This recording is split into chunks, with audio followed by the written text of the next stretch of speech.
नमस्कार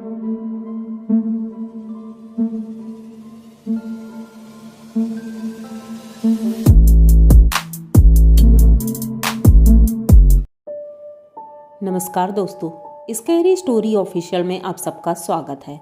आज की कहानी की तरफ बढ़ने से पहले चैनल को सब्सक्राइब कर लीजिए और अगर कहानी अच्छी लगती है तो प्लीज़ लाइक एंड कमेंट करना मत भूलिएगा। आज की कहानी बहुत ही ज़्यादा डरावनी है, तो ध्यान से सुनिएगा। कहानी तरुण की है। तरुण अपने एक दोस्त गौरव के साथ एक फ्लैट में रहता है और दोनों बहुत अच्छे दोस्त हैं और एक ही कंपनी में जॉब करते हैं। आज ये लोग छुट्टी का दिन था तो थोड़ा सा सोच रहे थे बाहर घूमने जाएंगे, लेकिन तभी तरुण के घर से फ़ोन आता है गांव से कि पिताजी की तबीयत ठीक नहीं है और तुम जल्दी से घर आ जाओ। तो तरुण गौरव से बोलता है कि गौरव मुझे घर जाना होगा क्योंकि पिताजी की तबीयत ठीक नहीं है। तो गौरव कहता है तुम परेशान मत हो, मैं भी तुम्हारे साथ चलूँगा, हम 2 लोग रहेंगे, अगर कोई प्रॉब्लम हुई तो हम सॉल्व कर लेंगे। तो तरुण खुश हो जाता है, कहता है चलो ठीक है। ये दोनों पैकिंग करते हैं और घर से निकल पड़ते हैं। सुबह का टाइम था और ये लोग बस में बैठते हैं और बस से गांव जाते हैं। लगभग 200 किलोमीटर था, तो वहाँ से ये गांव पहुँचते हैं और 11 बजे तक पहुँच गए थे घर। पिताजी को लेकर हॉस्पिटल जाते हैं, डॉक्टर को दिखाते हैं, मेडिसिन मिल जाती है। डॉक्टर बोलते हैं कोई प्रॉब्लम ज़्यादा नहीं है, दवाइयों से ठीक हो जाएंगे। अब तरुण को थोड़ी तसल्ली मिलती है और पहले तो वो माँ से बोलते हैं कि माँ हमारे साथ चलो, वहाँ बड़े डॉक्टर को दिखा लेंगे। लेकिन माँ बोलती है जब डॉक्टर ने बोला है कि ठीक हो जाएंगे तो कोई दिक्कत नहीं है, अब हम दवाइयाँ ले आया करेंगे, तुम चिंता ज़्यादा नहीं करो बेटा। तो तरुण कहता है माँ मुझे छुट्टी नहीं है क्योंकि अचानक ही मैं आया हूँ, आज ही की छुट्टी थी, तो कल हमें ऑफिस ज्वाइन करना पड़ेगा। तो माँ कहती है ठीक है बेटा, अगर ज़्यादा ज़रूरी है तो चले जाओ, वरना मैं तो चाहती थी कि तुम 1-2 दिन रुक के जाओ तो ज़्यादा अच्छा रहेगा, गौरव भी हमारा गांव घूम लेगा। तो गौरव कहता है कि माँ जी हम दोबारा आएंगे और तब घूम लेंगे। तो कहती ठीक है बेटा और ध्यान से जाना। अब ये लोग शाम को वही 8 बजे के आसपास निकले थे। उन्होंने सोचा था बस मिल जाएगी और आराम से चले जाएंगे, पर जैसे ही ये बस स्टॉप पहुंचते हैं तो तुरंत ही एक बस निकली थी, लेकिन ये लोग मिस कर जाते हैं, वो बस नहीं पकड़ पाते हैं। और जब वहाँ पूछताछ गृह में जाकर के पूछते हैं तो पता चलता है कि इसके बाद एक लास्ट बस है जो आएगी 11 बजे, तो वही बस अब आपको मिलेगी। अब ये दोनों परेशान होते हैं कि 11 बजे वाली बस अगर मिलेगी तो हमें पहुंचने में काफ़ी लेट हो जाएगा, हमें 1-2 बज जाएगा घर पहुंचने में। लेकिन और कोई चारा भी नहीं था, वो वेट कर रहे थे वहाँ बैठे बैठे। तभी माँ का फ़ोन आता है, वो पूछती हैं तो ये बताते हैं कि माँ वो बस मिस हो गई थी, अब दूसरी बस आने वाली है, हम उससे चले जाएंगे, जब पहुँच जाएंगे तो हम फ़ोन कर देंगे। तो उनकी माँ कहती हाँ बेटा फ़ोन कर देना क्योंकि चिंता लगी रहेगी। तो अब ये दोनों इंतज़ार कर ही रहे थे, तभी एक बस आती है, 11 बज चुका था। तो ये लोग बस में चढ़ते हैं, बस एकदम फुल भरी हुई थी। अब मजबूरन इन लोगों ने सोचा कि अब बस में तो चढ़ना ही पड़ेगा। लेकिन जब बस के अंदर चढ़ते हैं तो इन्हें एक सीट मिल जाती है, पता नहीं कैसे, बस क्योंकि इतनी ज़्यादा भरी दिख रही थी, लेकिन एक सीट पूरी खाली थी, कंडक्टर के जस्ट पीछे वाली सीट। तो ये दोनों बैठ जाते हैं आराम से और खुश होते हैं, चलो अच्छा है सीट मिल गई।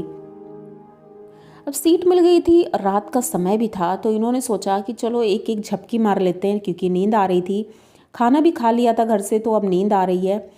तो ये लोग झपकी लेने लगते हैं, नींद आ गई थी। अचानक से गाड़ी में ब्रेक लगता है बहुत तेज़ी से, और जब बस रुकती है तो ये लोग अपने चारों तरफ देख करके एकदम से चौंक जाते हैं क्योंकि बस में कोई भी नहीं था। ये देख करके एकदम से दंग रह जाते हैं। अचानक से मतलब इतने सारे लोग थे, सब कहाँ चले गए, क्योंकि मतलब कोई ऐसा स्टॉप भी नहीं आया, अगर ब्रेक लगती गाड़ी रुकती तो ये कंडक्टर के जस्ट पीछे ही थे, पता तो चल ही जाता। लेकिन पता कैसे नहीं चला, तो तरुण कहता है हो सकता है हम लोग गहरी नींद में हो, पता नहीं चला होगा। तो गौरव को फिर भी विश्वास नहीं हो रहा था, लेकिन अब जो भी है, अब तो बस खाली थी। तो बस में सिर्फ ये दोनों थे, कंडक्टर था और बस ड्राइवर था।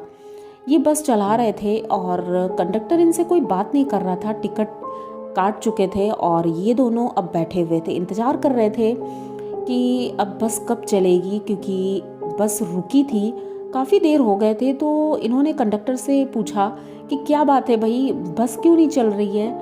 तो कंडक्टर बड़ी भारी आवाज़ में और बहुत अजीब सी आवाज़ में बोलता है कि बस ख़राब हो गई है भाई साहब, बस अब यहाँ से अभी नहीं जाएगी, अभी इसको सही करने में टाइम लगेगा, मैकेनिक ढूंढना पड़ेगा क्योंकि आगे घना जंगल है, तो यहाँ कहीं मैकेनिक भी नहीं मिलेगा। अब ये दोनों परेशान होते हैं कि ऐसे रास्ते में हम लोग कहाँ रुकेंगे।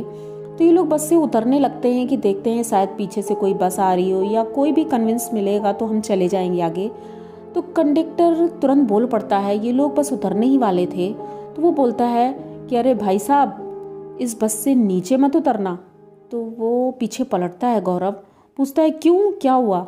तो कहते हैं यहाँ से नीचे मत उतरना, क्योंकि अब यहाँ से जो भी नीचे उतरा है रात के समय या रात के समय इस जंगल में गया है इसके पास, तो वो जिंदा वापस नहीं आता है। तो ये लोग कहते हैं ऐसा क्या है। तो तरुण कहता हो सकता है चोर डकैत होंगे। तो वो कहता चोर डकैत नहीं है, यहाँ पर एक नरभक्षी चुड़ैल रहती है जो आदमियों का खून पीती है। तो अब ये दोनों हंसने लगते हैं, कहते हैं अरे भैया, आज के ज़माने में भी आप लोग ऐसी बातें कर रहे हो, ये सब कुछ नहीं होता है। तो वो कहता है अब आप मानो या ना मानो, लेकिन मेरा काम था आपको सचेत करना, तो मैंने आपको सचेत किया है, आप लोग नीचे मत उतरो। लेकिन तरुण इनकी बात नहीं सुनता है और बस से नीचे उतर जाता है। उनके पीछे पीछे गौरव भी उतर जाता है और सड़क के किनारे ये लोग खड़े किसी दूसरी गाड़ी का इंतज़ार कर रहे थे। थोड़ी देर इंतज़ार करते हैं, उसके बाद पैदल पैदल चल देते हैं कि आगे कहीं शायद बैठने का कुछ मिल जाएगा, तो वहाँ बैठ करके गाड़ी का इंतज़ार कर लेंगे। दो लोग थे तो कोई दिक्कत नहीं थी, बात करते करते दोनों चल रहे थे। तभी रास्ते में इन्हें एक औरत दिखाई पड़ती है जो काफ़ी दूर एक पेड़ के नीचे खड़ी थी। तो तरुण उसे देखता है और गौरव से बोलता है, गौरव ये औरत इतनी रात को यहाँ क्यों खड़ी है, और सभी लोग तो बोल रहे थे कि यहाँ पर नहीं आना चाहिए। तभी गौरव अपने बैग से टॉर्च निकालता है और टॉर्च की रोशनी जैसे ही उसके ऊपर मारता है तो देख करके दोनों एकदम से दंग रह जाते हैं, क्योंकि वो इतनी खौफनाक दिख रही थी। उसकी आंखें बड़ी बड़ी थी, एकदम लाल थी और मुंह खुला हुआ था, मुंह से खून टपक रहा था और हाथ के नाखून इतने बड़े बड़े थे, कपड़े इतने मैले से गंदे से और बहुत अजीब से, बाल लंबे लंबे खुले हुए थे। ये देख करके दोनों इतना ज़्यादा डर जाते हैं, दोनों भागना शुरू करते हैं और भागते भागते वहाँ से एक झोपड़ी बनी थी, उस झोपड़ी में कोई भी नहीं था, उस झोपड़ी के अंदर ये लोग छुप जाते हैं।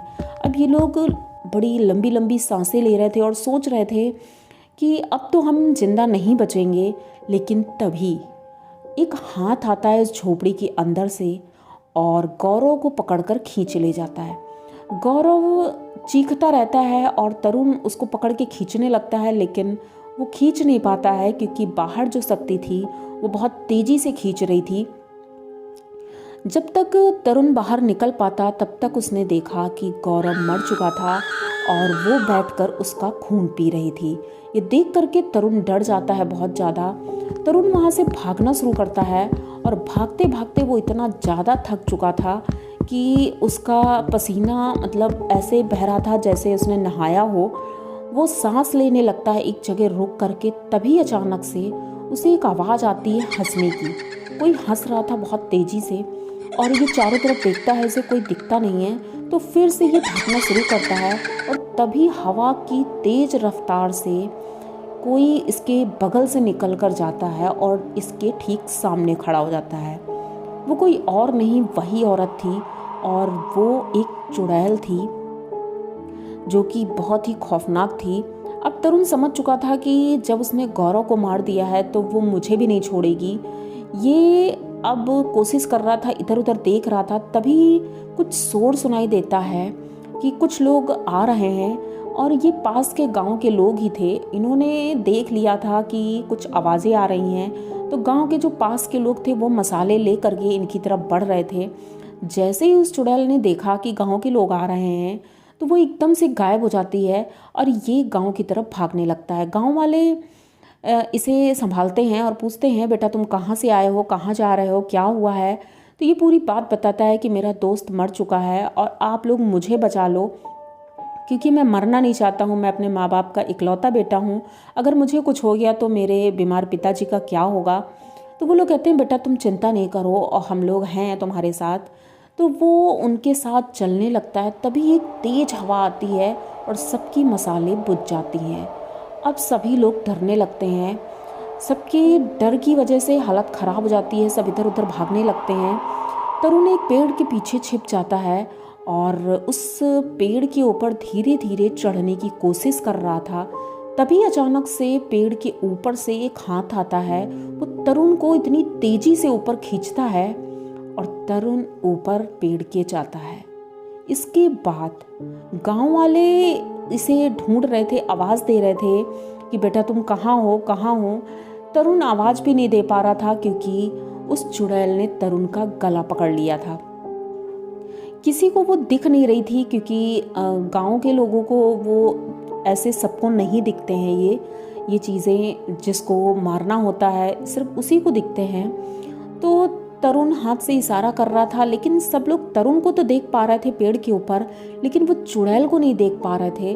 तरुण हाथ पटक रहा था उसमें और अचानक से ऊपर से खून टपकने लगता है। गांव के लोग जैसे ही उस पेड़ के नीचे जाते हैं तो उनके ऊपर जब खून गिरता है तो वो समझ जाते हैं कि अब वो लड़का नहीं जिंदा है। तो तभी वो ऊपर से नीचे गिरता है। जैसे ही नीचे गिरता है तो गांव वाले देखते हैं तो उसकी सांसें चल रही थी। तो ये लोग तुरंत उसको उठाते हैं और गांव की तरफ लेकर भागने लगते हैं। तभी एक बहुत तेज़ी से हवा का झोंके के साथ वो आती है आगे और कहती है कि आज के बाद कोई भी इस जंगल में नहीं आएगा, अगर कोई आएगा तो उसकी मौत पक्की है। ये लोग तुरंत बस भागते रहते हैं, उसकी आवाज़ सुनते हैं और भागते भागते गांव जाते हैं। उसे डॉक्टर को दिखाते हैं, लेकिन डॉक्टर बोल देते हैं कि इसे बचाना मुश्किल है क्योंकि गले की नस इसकी फट चुकी है और अब इसे ज़्यादा देर हम जिंदा नहीं रख सकते हैं। तो गांव वाले बोलते हैं कि भाई आप कुछ भी करके इसे बचा लो। ये लोग भगवान से प्रार्थना करते हैं और इनकी प्रार्थना कबूल होती है। इसे बड़े हॉस्पिटल भेजा जाता है और हॉस्पिटल में ये 1 महीने तक एडमिट रहता है। उसके बाद इसे होश आता है। जब होश आता है तो इसके मम्मी पापा इसके साथ रहते हैं तरुण के, और तरुण मम्मी पापा को पूरी बात बताता है। तो मम्मी पापा भगवान को शुक्रिया अदा करते हैं और बताते हैं कि बेटा अच्छा हुआ तुम्हारी जान बच गई, क्योंकि ये अमावस की रात थी जिस रात तुम्हारे साथ हुआ था ऐसा। इसीलिए मैं रोक रही थी, तुम लोगों को बताया नहीं था, लेकिन रोक इसीलिए रही थी कि अमावस्या की रात बहुत ज़्यादा खतरनाक होती है और इस रात जितनी नेगेटिव एनर्जी होती हैं उनको शक्तियाँ मिल जाती हैं और वो इतनी पावरफुल होती हैं कि किसी के साथ कुछ भी कर सकती हैं। तो इसीलिए गौरव अब हमारे बीच नहीं रहा, लेकिन तुम बच गए, ये हमारे लिए बहुत बड़ी बात है। तो अब दोबारा ऐसी गलती मत करना, अमावस्या की रात को घर से बाहर कभी मत निकलना। ये सुनकर के तरुण परेशान हो जाता है कि गौरव हमारे बीच नहीं रहा और ये सब मेरी गलती थी, मैं गौरव को लेकर गया था। लेकिन अब जो भी हो, तरुण ठीक था और उनके घर वाले खुश थे। तो ये कहानी आप लोगों को कैसी लगी? अगर अच्छी लगी हो तो प्लीज़ चैनल को सब्सक्राइब करिए, लाइक कमेंट करिए, शेयर करिए और बने रहिए हमारे साथ। मिलते हैं फिर किसी नई कहानी में, तब तक के लिए डरते रहिए।